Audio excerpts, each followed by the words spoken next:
Hello mga mari, for today's video ay magluluto po tayo ng ginisang kalabasa. And meron po tayo ditong kangkong. So ito lang po yung pagsasamahin natin, kangkong at kalabasa. Ang isa sahog ko po ay 5 sardines. So igigisa lang po natin dito sa ating sibuyas at bawang.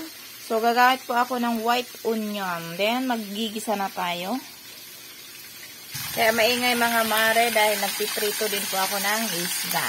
Ayan. Ilagay na po tayo ng mantika at ilagay na po natin ang ating sibuyas at bawang.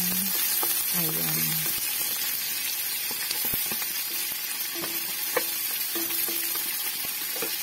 Pagkatapos po ay bubuksan na po natin itong sardinas. At ilagay na po natin dito sa ating ginisang sibuyas at bawang.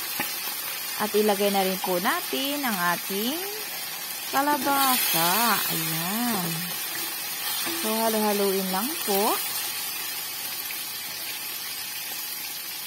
Para mag-combine po talaga ang ating mga ingredients. And then, ilagay na po natin ang ating water. So, optional po ito kung gaano kadami ang ilagay nyo pong tubig. So, ayan, naka-level lang po yung akin. At mag-add na rin po tayo ng paminta. So, tatakpan lang po natin at atin na rin pong titingnan. So, ayan, nilagay ko na rin po ang kangkong. At halo-haluin lang po natin.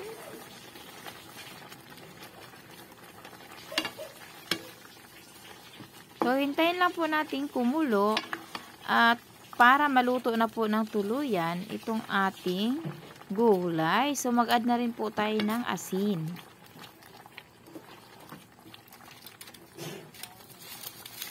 So, mag-add na rin po tayo ng magic sarap. I-magic natin ang sarap. Halo-haluin po mabuti para mag-combine lang po ng maayos ang ating mga ingredients. Ayan, i-mix-mix lang po natin. Hintayin lang po nating maluto. At atin na nga po ngayong titikman.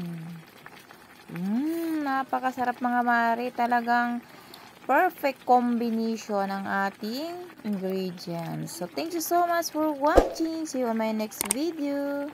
Bye-bye!